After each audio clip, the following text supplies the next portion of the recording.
Il y a encore une meule là ici.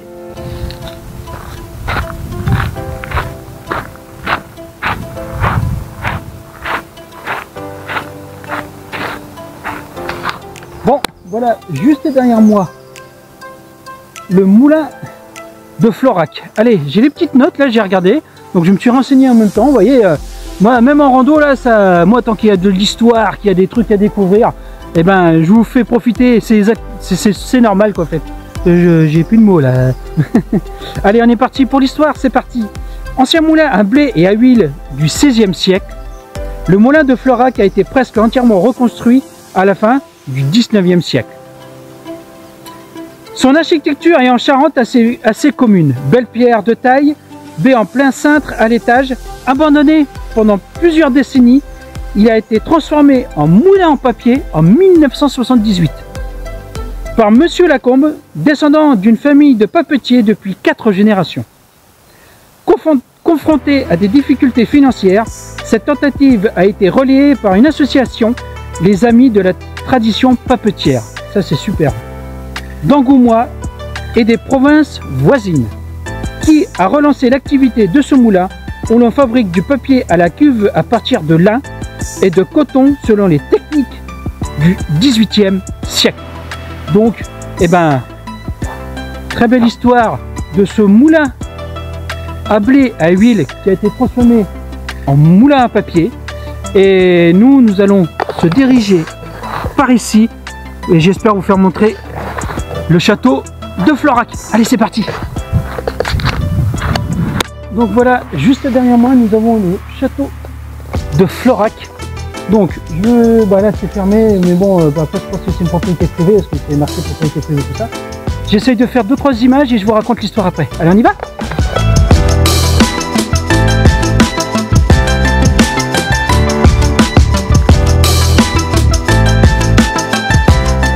Un magnifique château. Donc, je pense qu'on est derrière le château. Monument historique inscrit. Ah, superbe la devanture. Ah, très beau château.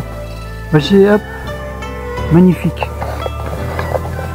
Donc, bah voilà, mais j'essaierai de vous mettre des photos en même temps que je raconte l'histoire, comme je fais d'habitude. Comme ça, vous aurez des photos peut-être qu'il y en a. Et puis, bah voilà, allez, c'est parti pour l'histoire de ce château. Allez, c'est parti. Le nom Florac, ou Floriac, pardon, Florac. Alors, je reprends. Allez, c'est parti pour l'histoire du château. Le nom Florac est composé avec le nom de personne gallo-romaine, Florius, la suffixe acum, qui sert à désigner une villa gallo-romaine par le nom de son propriétaire. Mais l'emplacement de cette villa n'a pas été retrouvé. Peut-être est-il situé sous le château actuel. Et ça se trouve, le château était peut-être et dessus des ruines romaines. Un village de Florac existe à cet endroit, sur les 2 rives de la Charente, qu'on a vu tout à l'heure. Depuis au moins le 11e siècle, acte d'annexation par Hithier de l'Isle en 1098. Sur la rive nord, le terrain est divisé en de nombreuses parcelles, ce qui évoquerait le livre des fiefs de l'évêque Guillaume de Blaye. Mais le terrain de la rive sud, où se trouve le château, n'a jamais été morcelé. Ah. Cela suppose un propriétaire unique et donc fortuné, ce qui ne peut avoir été le cas que d'un personnage important. Un château médiéval a existé sans doute dès le milieu du XIIIe siècle, au moment où d'autres maisons fortes furent bâties dans la région par des chevaliers, en latin « mille », qui à la fin du XIIe siècle s'étaient déclarés seigneurs, en latin « dominus ». Leur domaine, ces autres maisons fortes sont celles de Rougnac, 1238, Mazerolles, 1267, ancienne Motte Castrale, Mentresse, 1267 aussi, commune de Montbron, Saint-Marie, 1274, sur une maison connue depuis 1034, le logis de Serres, 1229, le Fade de Sireuil, 1273, et l'Aumont, commune de Dignac, 1264. De cette maison forte, il reste la partie inférieure du château. Celui-ci était déjà protégé par un fossé de défense, parfois appelé douve, mais qui ne fut jamais mis en eau. donc peut-être devant là, côté. Dès la fin du XIVe siècle, le château appartenait à la famille de Noyac, à savoir Péronnel de Noyac, puis sa fille Iolène de Noyac, qui, descendant de Guillaume de Noyac, qui vivait en 1348, acte déposé aux Archives nationales de Paris. Par des actes déposés aux Archives départementales de la Charente, on sait qu'au XVe siècle, par mariage, le château passe à Perrot aux Pierres de Liven, qui rend hommage pour Florac le 7 avril 1441. Les fils de Perrot, à savoir Jean et Pierre de Liven, figurent comme propriétaires de Florac dans des actes des 16 novembre 456, donc juste après la guerre de 100 ans, et 16 juin 1457. Ensuite, c'est Pierre qui apparaît seul comme seigneur de Florac dans des 5 novembre 464, 26 octobre 474 et dans des hommages féodaux des 10 juillet 1470 et 17 mars 1479. Donc, voici un petit peu l'histoire et puis les propriétaires, mais il y en a d'autres, je ne vais pas raconter parce qu'il y a pas mal à raconter et puis là, il y en aura pour au moins une demi-heure. Donc voici à peu près l'histoire de ce château et ben, nous, on revient sur le chemin et je vous reprends tout à l'heure. Allez, c'est parti.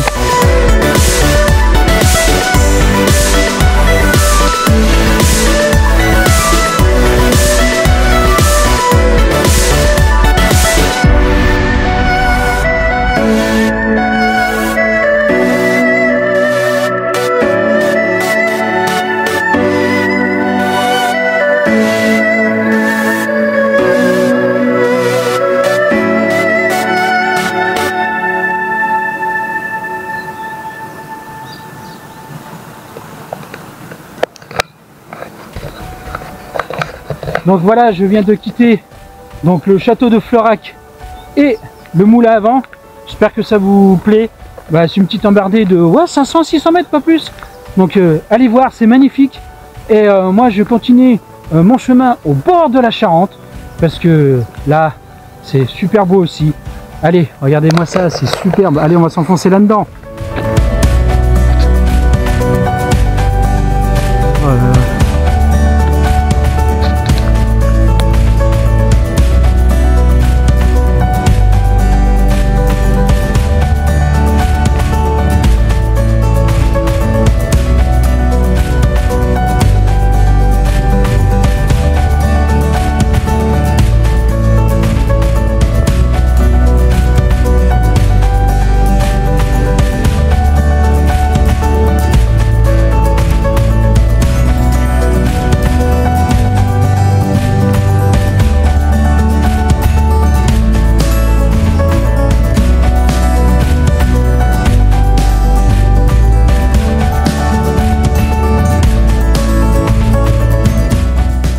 Laissons-le un petit peu tranquille, c'est ça.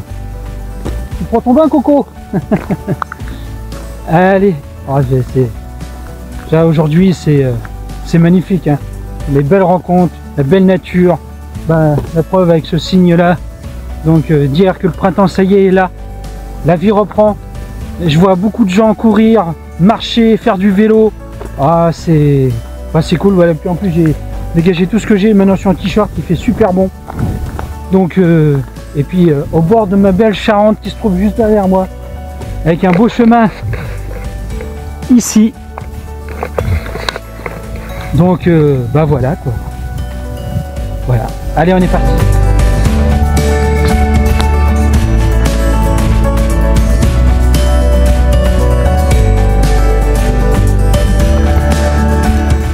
Ah oui, j'allais oublier. Vous savez que je dis des fois j'ai une tête de linotte. Le chemin que je viens juste de montrer à côté de ma Charente qui se trouve derrière moi, en fait, c'est un ancien chemin de halage. Un ancien halage, en fait, c'est des chemins, donc là, il y avait tout ça, où les chevaux tiraient les bateaux qui transportaient des marchandises et tout ça. Donc les gabardes, qu'on appelait ça. Donc c'était des chemins là qui longeaient, et celui-là va jusqu'au pont de Bassot. Pareil, le pont de Bassot, il y a une histoire. Vous savez, les randonneurs du passé, il y a toujours une histoire. Toujours quelque chose. Et c'est vraiment des petites histoires que tout le monde oublie, que tout le monde passe devant tout ça, mais des fois que les gens connaissent pas. Donc c'est bien aussi de le dire. Et là, un très beau chemin de halage où les chevaux tiraient les bateaux sur la Charente, voilà, jusqu'au pont de Bassaux où je vous raconterai l'histoire de ce pont. Pareil, en revenant sur une histoire, j'ai oublié de vous le dire tout à l'heure, le château de Florac, donc qui existait, on va dire là, depuis l'époque romaine, puis après en château médiéval depuis le 12e, 13e siècle, n'était pas là anodin aussi, parce que vous savez que même en Dordogne, sur la Loire, tout ça, les châteaux au bord de la Loire, donc il y avait de l'eau, mais il n'y avait pas que ça. C'est en fait, quand tous les bateaux passaient là, bah le seigneur, ce qu'il faisait, pourquoi ils étaient riches? Eh ben, ils arrêtaient les embarcations et devaient donner un impôt ou un droit de passage. Voilà pourquoi aussi beaucoup de châteaux étaient construits au bord des fleuves, des rivières comme ça. Ben, c'était pour, premièrement, l'eau. Ben, de toute façon, sans eau, on ne peut pas vivre. Pour l'agriculture, tout ça. Et aussi, quand il y avait de la marchandise, ben, il y en a certains qui étaient encore mieux que ça. Lui, il piquait tout. Alors, il prenait le bateau, hop, il tuait tout le monde, et ni vu ni connu, hop, j'embarque tout. Ou, généralement, hop, c'était aussi pour un impôt sur l'eau. Voilà. Allez, moi je continue mon beau chemin.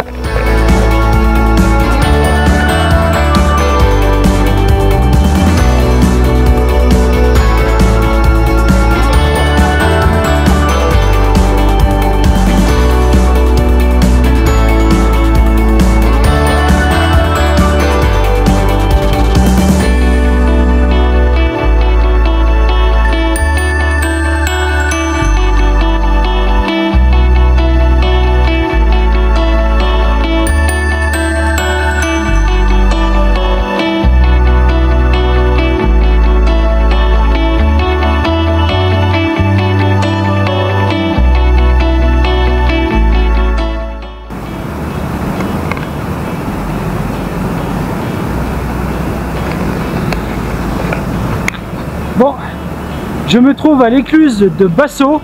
Eh ben, allez, petite visite en musique et puis après on reprend le chemin. C'est parti!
Une crue de 1982.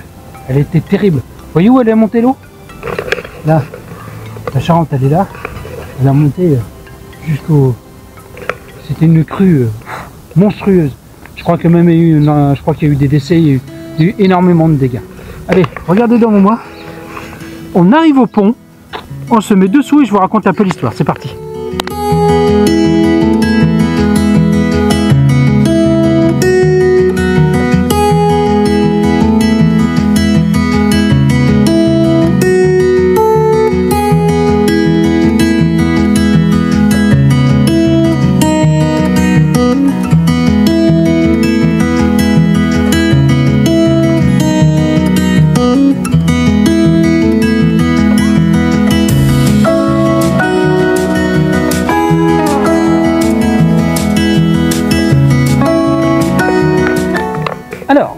je me trouve...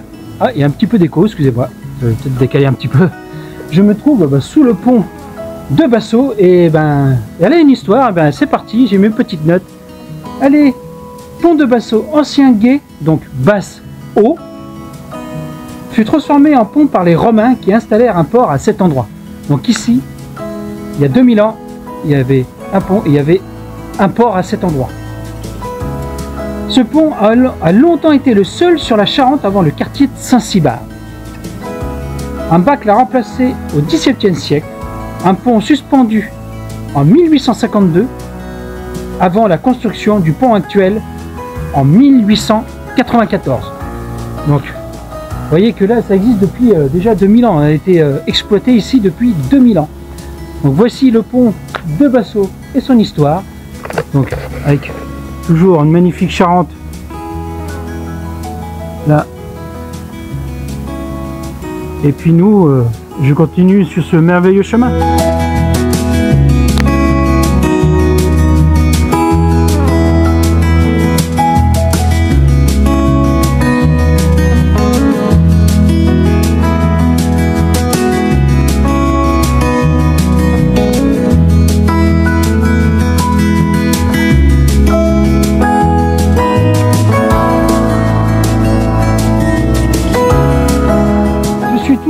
Sur le chemin de halage, mais je voulais oublier, je sais pas si je vous l'ai dit, le chemin de halage maintenant c'est comme beaucoup de chemins de halage à travers la France, on appelle ça la coulée verte maintenant.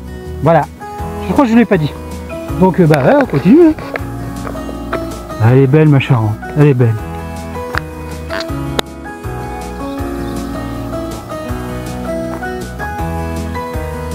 Ce que vous voyez devant moi là, je vais essayer de vous faire montrer ça. Voilà.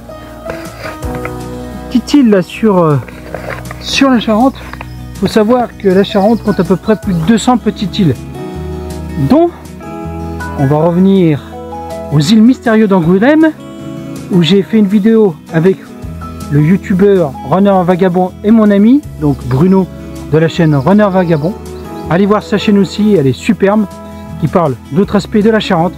Mais on parle des 4 îles principaux d'Angoulême et leurs histoires. Donc, comme je vous disais, la Charente regorge à peu près de 200 îles. Allez, je continue.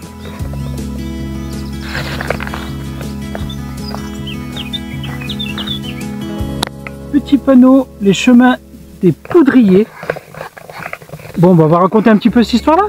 Ce chemin qui longe les jardins de la mairie, qu'on ira voir en montant tout à l'heure, était utilisé autrefois par les ouvriers qui allaient travailler à la poudrerie en traversant grâce à un bac. Quant aux femmes venaient faire la lessive au bord de la Charente, ils remontaient au retour les lourdes brouettes chargées de linge.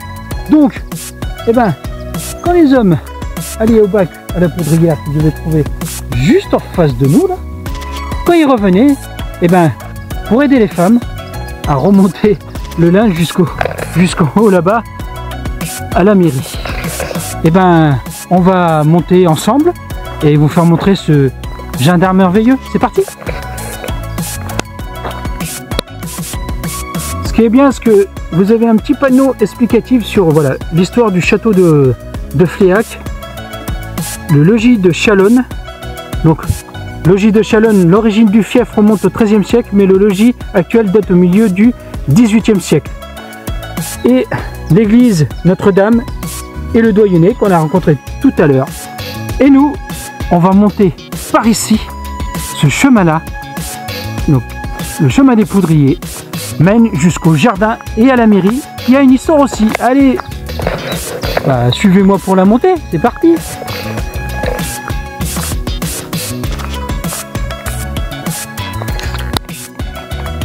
C'est vrai ce que vous avez. C'est des fontaines en fait, mais un peu sculptées. C'est sympa ce qu'ils ont fait là, regardez. Petite fontaine sculptée. Nous avons ici encore, on dirait un trône avec un chevalier. Il y a un petit trône ici. Vous pouvez vous reposer là. Ici une autre fontaine, donc en eau potable. Et après, si vous avez un soyeur ou un filtre, c'est super joli. Et là avec mais bon, il y en a des couillons qui ont pu casser ça. Donc il y a toujours ça. Les gens ils ont à foutre de tout casser. Et c'est tellement joli. Et puis nous on continue. Hop là. Notre ascension sur les jardins. Allez.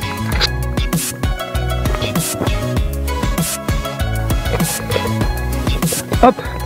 Voilà. Je suis arrivé au jardin merveilleux. Maintenant, eh ben, place en musique. Je vous fais visiter avec moi, qui durera peut-être 2-3 minutes, le jardin. Et on va se retrouver tout en haut pour une superbe vue.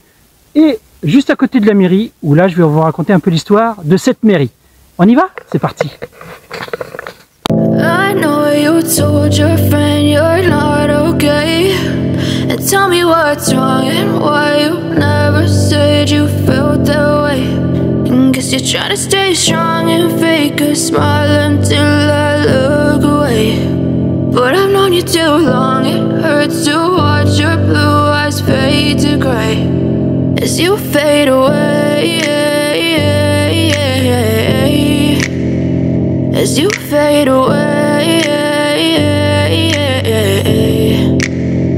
Yeah, I'm about to fade away, cause every time I wake up I feel like it's Monday. Something's going wrong with all the chemicals up in my brain. All of a sudden I don't look at anything the same way. Gotta build up of my thoughts sitting in an ashtray. I'm sorry that I'm so inconvenient, okay. Just let me be me and I'll stay out of your way. I can see the way you look at me, I'm such a disgrace. I never really asked to be brought into this place. You wanna love me? Well then baby I have a taste. All the highs and the lows, no, you'll never be the same. I don't really wanna hurt you, but I can't control the pain. If you're sticking by my side, maybe we could be okay. Okay, okay, maybe you could be the change I need today. I promise that I've never felt this way. I really hope that you will choose to stay through all the pain. I know you told your friend you're not okay. And tell me what's wrong and why you never said you felt that way. Guess you're trying to stay strong and fake a smile until I look away. But I've known you too long, it hurts to watch your blue eyes fade to gray as you fade away, as you fade away.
Voilà, juste derrière moi vous avez l'hôtel de ville, donc la mairie de Fléac. Vous avez vu le jardin qui est superbe. Allez, je vous fais un petit cadrage, je vous fais montrer le paysage et après je vous raconte l'histoire de cette mairie. On y va?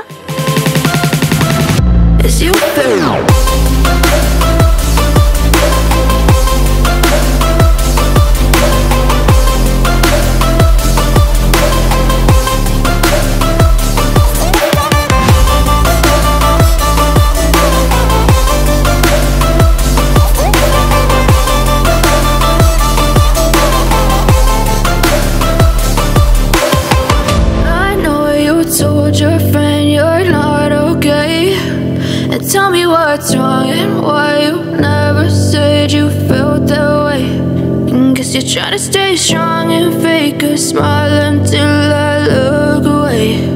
But I've known you too long, it hurts to watch. Quand je vous dis qu'on est aux portes d'Angoulême, Angoulême se trouve juste ici.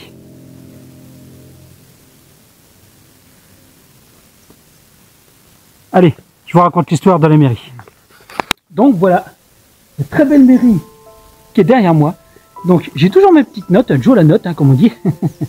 Allez, bah, c'est parti pour l'histoire. Construit en 1852 par Jules Durando, cet hôtel particulier fut transformé en luxueuse pension de famille de 1918 à 1946, avant de devenir mairie après 1945, donc après 1946, donc après-guerre, quoi. Donc elle est mairie depuis 1946-47. Donc voilà l'histoire de cette belle mairie. J'espère un jour vous faire visiter le Doyenné, et peut-être la mairie, voir si peut-être Madame le maire voudrait bien nous faire visiter ça. Et regardez ce que j'ai devant moi, je vais juste revoir. Regardez ça, aux fleurs sculptées, c'est magnifique. Voilà. Même, je veux dire, la maison, elle est super belle. Hein. Donc, là, franchement, ils ont une très belle mairie. Et là, on va passer sous le porche. Donc, vous avez le petit panneau explicatif, voilà, de la mairie. Et là, on est sous le porche. Hop. Et là, bah, on sort tranquillement. Avec une petite place. Oh, qui est superbe. C'est superbe. Allez, je vous reprends devant l'église pour conclure cette belle rando. Allez, à tout de suite. Donc, ben voilà, devant la porte magnifique de l'église Notre-Dame de Fléac, qui est toujours ouverte encore. Ils ont dû avoir la messe qui a été célébrée tout à l'heure pour Pâques. Donc, bah, c'était une très belle randonnée. J'espère que ça vous a plu. Hein, donc, moi je vous dis à très bientôt pour une nouvelle aventure. Abonnez-vous si ce n'est pas déjà fait. Likez pour que la vidéo puisse être répercutée sur YouTube pour faire montrer notre belle charonne à tout le monde. Partagez-la aussi. Commentez. Comme ça, si vous avez des choses à m'expliquer ou des choses que j'ai oubliées sur Fléac, n'hésitez pas. Prenez soin de vous et de votre famille. Respectez la nature et les sites historiques. Et à très bientôt. Ciao!